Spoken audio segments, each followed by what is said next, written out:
The Lukrehulk is one of the most formidable control ships in the Star Wars universe. Being used in blockades and full-on invasions, this Midi-scale LEGO replica shows off its unique shape and comes with its own fleet of Vulture droids to fight off the incoming N1 starfighters. If you're interested in those, you'll have to watch to the end, but for now, I hope you enjoy the ride.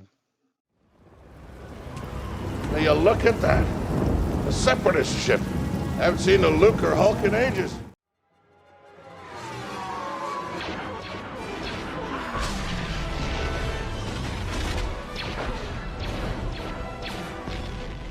Hello everyone, welcome to today's video, where we're going to be talking about the Lucrehulk.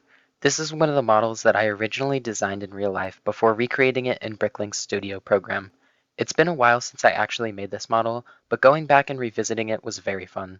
Rediscovering all the ideas and techniques that I put into this model was a good trip.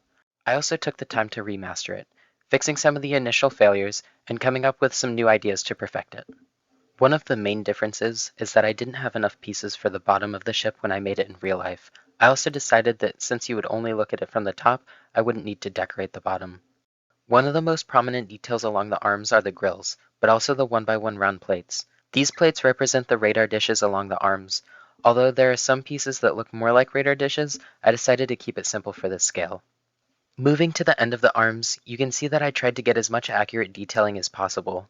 I used angled plates to get the shape right and used clip pieces as details, as seen on the end of the Lukrehulk.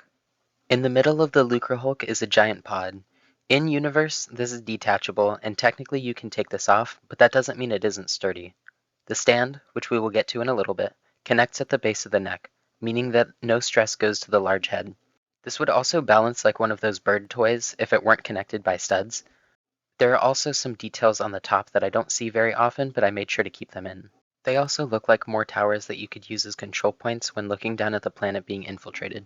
The ball itself is connected sideways to the main structure using the snot technique. The plates on it are similarly built to get that round shape using square pieces. Back to the neck of the model, you can see that I tried to keep the smooth shape leading up to the antennae and radar using rounded slope pieces and bar slopes. If we spin the model around, you can see the engines in the back. They're connected by the 2x2 bracket piece with a plate in the middle, and use transparent blue studs to visualize the engine power. If we take off one of the arms of the ship, you can see some of the structure. It's mostly built using normal plates and bricks, with the occasional snot brick or bar hinge. These arms were also built with ratcheting hinge pieces to keep its semi-round, technically octagonal shape in LEGO. The shape is held in place by the angled plates on the arms, making sure it doesn't bend out of place. Those shapes, being the armor, are built with hinge bricks, giving them the right angle. Getting this to fit properly was kind of difficult. In the end, I went with jumper plates to get the sides to fit between the armor. The whole thing took a while to get right, but I think it turned out really well. Now for the part that you've all been waiting for, especially if you came from the 30-second review, and if you haven't watched that, I highly recommend doing so. The stand. It's the most important and best looking part of the model. This stand is able to hold it up, it is able to keep it from wobbling, and is able to keep it stable, all with extra parts that I had in my collection. All of these black pieces were able to look really good in this stand, and it is probably the best stand for this Lukrehulk. Well, I do know what you guys probably came for, and that is the microfighters. First off, we have the Trade Federation's Tan Vulture Droid. The Vulture Droid is one of my favorite droids, and I know it's not a vehicle, but it would be one of my favorites in that list too.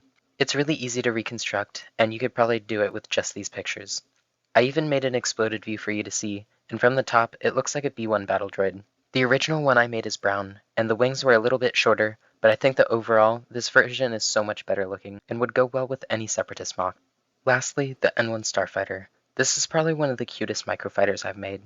I used the Mandalorian's N1 from one of the advent calendars as the base for this model. Here's another exploded view of it. This should be easy to recreate, and is made up of some basic parts. I also want to note that I did include R2 as a stud on the top, but you can swap this out for any color astromech, like pink for QTKT or red for R5D4. I also used a silver piece in one of them as a generic gray astromech. Overall, I think I did a really good job making this ship. It is perfectly MIDI scale, it has a lot of microfighters, and it also has plenty of detail that I think that everybody can enjoy. Please let me know what you think in the comments. If you liked it, if you disliked it, please let me know what went wrong. Anyways, thank you guys for watching. I'll see you guys next time. Goodbye.